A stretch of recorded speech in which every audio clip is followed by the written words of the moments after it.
کہ کتنے ادارے ایفیلیٹڈ ہیں یا کتنے ادارے نہیں ہیں، کن اداروں میں ایڈمیشن لینے سے ہائر ایجوکیشن کمیشن آپ کو روک رہا ہے اور کن اداروں میں ایڈمیشن لے سکتے ہیں آپ اس کے وہ ادارہ اہل ہے، ان کی لسٹ بھی چیک کریں اور اس کے مطابق ایڈمیشن لیں.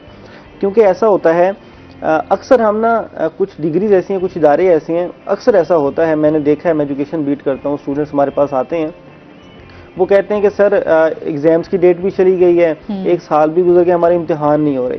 آپ کا امتحان وہ لیں گے بھی کیسے؟ کیونکہ ان کے پاس اتنی تعداد نہیں ہے.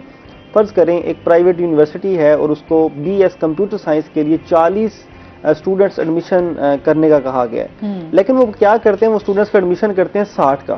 صحیح. جو 20 انہوں نے ایکسٹرا اسٹوڈنٹس کیے ہیں، اس سے جو انہوں نے فیس لی ہے، بٹوری ہے، وہ 20 اسٹوڈنٹس آگے ہائر ایجوکیشن کمیشن کے پاس رجسٹرڈ نہیں ہوتے، کیونکہ انہوں نے تو صرف 40 کا کہا تھا. تو یہ جو 20 والے ہیں یہ پھر رولتے رہتے ہیں، اگلے سال پیپر ہوگا، اس سے اگلے سال پیپر ہوگا، اور ان کی ڈگری جو ہے وہ تاخیر کا شکار ہو جاتی ہے. ایک تو یہ مسئلہ آتا ہے. دوسرا یہ مسئلہ آتا ہے وہ 4 سال پڑھ بھی لیتے ہیں، ایگزامز بھی ہو جاتی ہیں، بعد میں جب وہ ڈگری لیتے ہیں ان کو ڈگری تھما دی جاتی ہے. سپوز انہیں آؤٹ آف کنٹری جانا پڑتا ہے، کہیں جاب کے لیے جانا پڑتا ہے، ڈگری ویریفائی کروانی ہے، تو پتہ چلتا ہے کہ وہ ڈگری رجسٹرڈ ہی نہیں ہے. تو اس حوالے سے ہائر ایجوکیشن کمیشن بار بار الرٹ جاری کر رہا ہے پیرنٹس کو بھی، اسٹوڈنٹس کو بھی، کہ جس ادارے میں ایڈمیشن لیں کنفرم کریں کہ وہ ادارہ رجسٹرڈ ہے یا نہیں. اس کے ساتھ ایک ایشو اور بھی سامنے آیا ہے، یہ اسٹوڈنٹس کے لیے جاننا ضروری ہے. ایک یونیورسٹی فرض کریں وہ ملتان کی ہی یونیورسٹی ہے، پرائیویٹ کوئی بھی ایک یونیورسٹی لے لیں، وہ رجسٹرڈ ہے. پھر وہ کیا کرتے ہیں، وہ اپنے سب کیمپسز بنا لیتے ہیں. میں نے ایک یونیورسٹی بنائی، وہ یونیورسٹی اچھی چل رہی ہے، میرا ہی کوئی جانے والا دیکھے گا کہ یونیورسٹی بہت اچھی چل رہی ہے، مجھے اس کی فرنچائز لینی چاہیے، وہ اس یونیورسٹی کو اسی نام سے یونیورسٹی سب کیمپس کے طور پر بنا لیتے ہیں. تو یہاں یہ سمجھنا بہت ضروری ہے کہ ایک یونیورسٹی کا ضروری نہیں کہ اس کا جو سب کیمپس ہے وہ رجسٹرڈ ہو، اس کے پروگرامز رجسٹرڈ ہوں. تو سب کیمپسز میں ایڈمیشن لیتے ہوئے بڑے دھیان سے کام لیں، کیونکہ سب کیمپسز اکثر جو ہیں وہ رجسٹرڈ نہیں ہوتے. ہائر ایجوکیشن کمیشن پر یہ جو اسی ماہ کا ایک نوٹیفیکیشن پڑا ہے اس کی ویب سائٹ پر، جس میں انہوں نے بتایا ہے کہ ملتان کے کون سے ادارے ہیں جن کے سب کیمپسز رجسٹرڈ ہیں اور جس کے نہیں ہیں. ٹھیک ہے.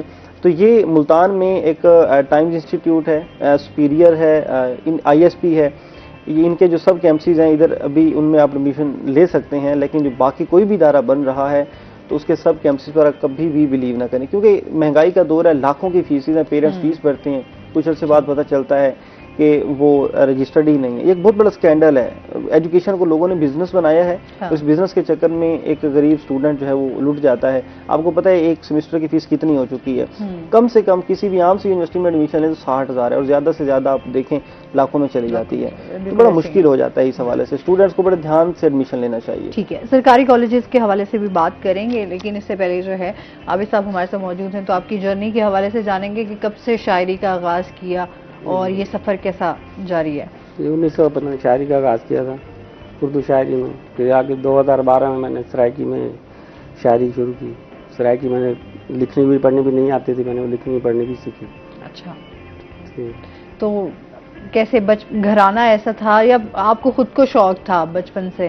میرا یوں ہے کہ یعنی کہ میں بچپن سے نا یہ وائرس موجود ہی تھا، خود مجھے بھی نہیں پتا تھا. اب تک میرے ابو آرمی بھی تھے، تو یعنی کہ موت کے بعد میں دکھوں کا مداوع ہی ایسا ہوا، یعنی دکھ ہی ایسے ہو گئے. جی میری شاعری تقریباً تمام شاعری جو ہے وہ آپ کی دکھی ہے؟ ہاں دکھی شاعری ہے، چاہے اردو میں ہے چاہے سرائکی میں. تو آپ اپنی بکس کے حوالے سے میں بتائیے گا کتنی بکس آپ کی شائع ہوئی؟ اردو میں جو میرے رستے شاب میں نے کتاب کا نام رکھا ہے وہ شائع ہوگی، اور ایک سرائکی میں ساول دوڑے اور غزلیں ہیں. اچھا. تو کیا سنا رہے ہیں آپ ہمیں؟ میں ایک اردو میں نظم سنا رہا ہوں. میں کم سن تھا، دکھ بھی کم سن تھے. میں کم سن تھا، دکھ بھی کم سن تھے. میں بڑا ہوا تو دکھ بھی بڑے ہو گئے. میں کم سن تھا، دکھ بھی کم سن تھے. میں بڑا ہوا تو دکھ بھی بڑے ہو گئے. میں اپنے پاؤں پہ چلنے لگا، میں اپنے پاؤں پہ چلنے لگا. دکھ میرے سامنے کھڑے ہو گئے. سوکھی بیلیں سوکھی تھی سوکھی رہیں، سوکھی بیلیں سوکھی تھی سوکھی رہیں. دکھ کے پیر ہرے تھے اور ہرے ہو گئے. بچپن میں رویا جوانی میں بھی، بچپن میں رویا جوانی میں بھی. بڑھاپے میں دکھ اور کڑے ہو گئے. بچپن میں رویا جوانی میں بھی، بڑھاپے میں دکھ اور کڑے ہو گئے. بھول گئے ہیں؟ چلے کوئی بات نہیں. اچھا یہ بتائیں کہ آپ نے شاعری کو لے کر چلے ہیں تو پھر آپ کے استاد کون تھے؟ کن سے آپ نے اپنی شاعری؟ اردو شاعری میں میرے دل وہ تھے، نیو ملتان میں رہتے تھے، نور احمد غازی صاحب، اب تو فوت ہو گئے ہیں. میں اردو کی اصلاح کیا کرتا تھا. اچھا، تو گھر میں بھی شاعری وغیرہ سناتے رہتے ہیں یا؟ نہیں جی، اپنی بیگم کو سناتا ہوں، بیٹھی ہیں بیٹے پاس ہی. بیگم سنتی ہیں؟ ہاں سنتی ہیں. تو اپریشیٹ کرتی ہیں بیگم؟ جی اکثر میرے ساتھ ہی رہتے ہیں. اچھا، وہ کہیں وہ بھی تو نہیں شاعری کی طرف بڑھ گئی آپ کو دیکھتے دیکھتے؟ نہیں بھائی یاد کر لیتی ہیں. اچھا یاد کر لیتی ہیں، آپ کے شعر اچھے سے یاد کر لیتی ہوں گی، ایسے ہی ہے؟ جی صحیح. اچھا جی، کیا سنا رہے ہیں اب؟ کوئی اردو کی کوئی غزل سنا رہے ہیں؟ سرائکی سنا رہا ہوں. سرائکی سنا رہے ہیں؟ دوڑا سنا رہا ہوں. جی. ایک غم نہ آئی زندگی وچ، ایک غم نہ آئی زندگی وچ جڑا تو ہاں سب کچھ آئی. ایک غم نہ آئی زندگی وچ جڑا تو ہاں سب کچھ آئی. اساں دوویں کٹھے ہاسے چن، اساں دوویں کٹھے ہاسے چن، بھاویں جھیڑا جھگڑا لجھائی. ساڈا ہر ڈی اتوار دے وانگو ہاں، ساڈا ہر ڈی اتوار دے وانگو ہاں، بھاویں پیر منگل جا بدھ آئی. ائی خبر نہ غازل دنیا دی، ائی خبر نہ غازل دنیا دی، سگو اپنے آپ دی سدھ آئی. واہ، کیا بات ہے، کیا بات. جک پالدا آرام سکون کہنی، جک پالدا آرام سکون کہنی، میں وہ مجبور انسان ہاں. جک پالدا آرام سکون کہنی، میں وہ مجبور انسان ہاں. جکو اپنا مالک چھوڑ گئے، جکو اپنا مالک چھوڑ گئے، میں وہ بدبخت مکان ہاں. کہ اجڑے ہوئے شہر وانگو، کہ اجڑے ہوئے شہر وانگو، کئی مدت تو ویرانا. جکو کہنی غازل گل آیا، میں وہ بدقسمت خان ہاں. واہ واہ واہ. مطلب ساری جو شاعری ہے آپ کی وہ دکھی ہے، دکھی شاعری ہے جی، ساری ایسی. تو کوئی خوشی والی شاعری بھی کی ہے یا نہیں؟ سارے اس میں اپنے آپ دکھ بیان کیے ہیں؟ دیکھو وطن کے لیے لکھا تھا کہ ساری دنیا گھوم کے آیا، ساری دنیا گھوم کے آیا، لندن چین جاپان، مجھ کو تو پیارا لگتا ہے اپنا پاکستان. واہ واہ واہ. پاکستان کی ہر ایک بولی مجھ کو جان سے پیاری، پاکستان کی ہر ایک بولی مجھ کو جان سے پیاری. سندھی، سرائکی، پنجابی، پشتو، بلوچی اور براوی، پاکستان کی قومی اور سرکاری اردو زبان، مجھ کو تو پیارا لگتا ہے اپنا پاکستان. پاکستان بنانے والوں تم ہو قوم کے ہیرو، پاکستان کے بنانے والوں تم ہو قوم کے ہیرو. اللہ تم کو جنت بخشے حیدر کی شمشیروں، تمہارے خون نے بخشی ہے پاکستان کو جان، مجھ کو تو پیارا لگتا ہے اپنا پاکستان. پاکستان کے صوبوں سے ہے پاکستان کی طاقت، پاکستان کے صوبوں سے ہے پاکستان کی طاقت، ان کو توڑنے کی ہے دشمن کی سیاست. پاکستان کے صوبوں سے ہے پاکستان کا مان، مجھ کو تو پیارا لگتا ہے اپنا پاکستان. ایک دن آزاد کرائیں گے ہم اپنا کشمیر، اپنے ہاتھوں سے بدلیں گے ہم اپنی تقدیر. ہم محمد بن قاسم، ہم ٹیپو سلطان، مجھ کو تو پیارا لگتا ہے اپنا پاکستان. غازل میں تو زندہ ہوں پاکستان کی خاطر، غازل میں تو زندہ ہوں پاکستان کی خاطر، سندھ، پنجاب، پختونخوا، بلوچستان کی خاطر. میرے لیے تو کنٹینیو کریں گے. جی اس کو کنٹینیو کریں گے. ناظرین ابھی ہم نے جانا ہے بریک پہ، ہمارے ساتھ غازل میں تو زندہ ہوں پاکستان.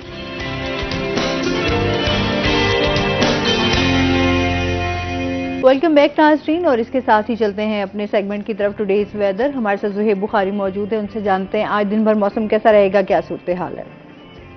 آج بالکل شہر اولیا کے موسم کی بات کریں تو آج ملتان شہر کا جو موسم ہے وہ جسمی طور پر آبار آلود رہے گا، اور محکمہ موسمیات کے مطابق آج دن بھر سورج اور بادلوں کے درمیان جو آنکھ مچولی کا جو سلسلہ ہے وہ بھی وقفے وقفے سے جو ہے وہ جاری رہے گا. ہم درجہ حرارت کی بات کر لیتے ہیں تو محکمہ موسمیات کے مطابق آج زیادہ سے زیادہ درجہ حرارت جو ہے وہ 36 ڈگری سینٹی گریڈ تک جو ہے وہ جانے کا امکان ہے، جبکہ کم سے کم درجہ حرارت جو ہے وہ 25 ڈگری سینٹی گریڈ تک ریکارڈ کیا گیا ہے. اسی طرح ہم بات کریں ملتان شہر میں چلنے والی ہوا کے حوالے سے تو محکمہ موسمیات کے مطابق آج دن بھر چلنے والی ہوا میں جو نمی کا تناسب ہے وہ 41% تک ریکارڈ کیا گیا ہے. اسی طرح کا ایئر کوالٹی انڈیکس کی بات کر لی جائے تو گزشتہ روز ایئر کوالٹی انڈیکس میں جو ہے وہ بدترین فضائی آلودگی جو ہے وہ دیکھی گئی تھی، جس کے باعث ملتان شہر جو ہے وہ پہلے نمبر پہ موجود تھا. لیکن آج کی اگر ہم بات کریں تو فضائی آلودگی جو ہے وہ قدرے بہتر ہے اور 58 پوائنٹس پر جو ہے وہ موجود ہے، جس تناظر میں پاکستان کے